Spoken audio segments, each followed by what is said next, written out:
sabes? Claro. Pero non pasa nada, porque sempre temos unha axudiña extra e desta volta marcha para Nico Manel que el vai te axudar, veña. Mira, Rosa, é que temos aquí un par de calcetíns. Dentro de cada un destes calcetíns, pois, podemos pesar unha das cousas da cesta. O 2 xa mo colleron, xa non cho podo ofrecer, quédache o 1 ou o 3. Con que te quedas? O 3. O 3, seguro? Sí. Sí? Vale, vale.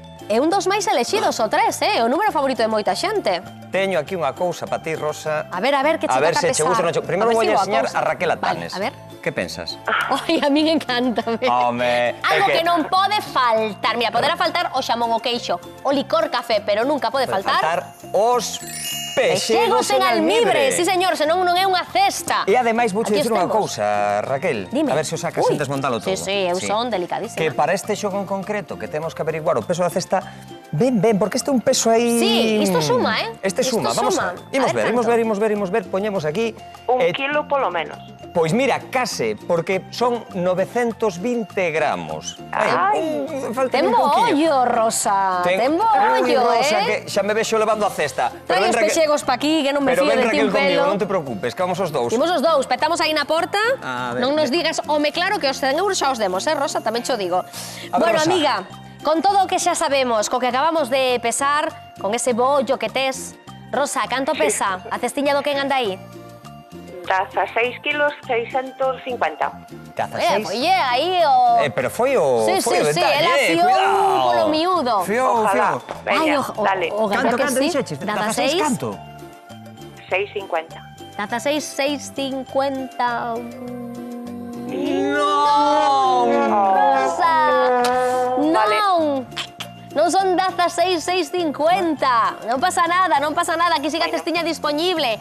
A seguir chamando a ver se vai, a ver se queda a cestiña aquí en Ordes, que todo podería ser, vale, amiga? Oxalá, venga. Veña, un bico grande. Non se desanime, un biquiño. A seguir intentando, que se nos está resistindo esta cesta, É boa cesta, Estaba robando cousas, pero non sentimos Hai que destacar o ánimo do noso público. Sempre está aí chamando, insistindo. E tamén queremos destacar hoxe os mestres, que non sempre apreciamos como merece. Así que saímos á rúa para comprobar se todos lembramos os nosos profesores e se todos temos un preferido, o proferido.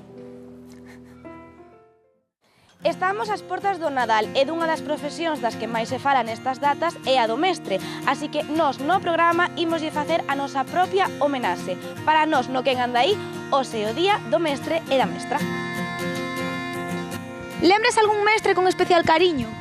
Home, a miña maestra, doña Josefa, unha muller estupenda. Tiña un maestro que era don Ricardo. Desde o ano 55 ou 59. Eu aprendi moito con ele. A don Rafael Fraile Ramos, exactamente, e a súa muller Pilar. Eran uns profesores dos de antes, pero con traballo como se pide agora, co xogo como forma importante de educación, con moito achegamento ás persoas. Como iso de ser profesores como os de antes?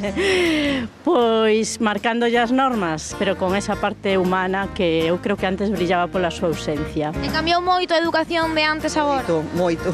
Antes eran sagrados. E había moita disciplina. Falaba o profe, todo o mundo calaba, escoitaba. Hoxe en día eu penso que o tiño moito máis complicado. Os nenos agora pasan olímpicamente de todo. Por norma xeral, tiveches máis bons mestres ou malos? Había de todo. Tamén non era o ideal. Deronche moitos cachetes? Bueno, algún sí, Pero despois sí, recordo profesores maravillosos. E por que eran bons mestres para ti? Porque eran vos como personas e vos como enseñantes. Explicaban moi ben, procuraban que todo o mundo fora ao mismo nivel, e explotaban de cada unha as súas cualidades. Crees que os mestres marcan realmente a infancia dos nenos? Sí. Moitísimo, sí. É primordial en todos os aspectos, como enseñantes e como personas que enseñan a convivir. Ao final, pois non deixa de formar o que é o ser humano como valor. A base é a enseñanza. Sin eles non habría cultura, non habría nada. Hai que colaborar entre todos un pouco, polo ben dos nenos, tanto pais como mestres, non cada un polo seu lado. Hai eses mestres que moitas veces nos cambiaron a vida, poucos recoñecemento para eles, que ademais, entre hoxe e mañá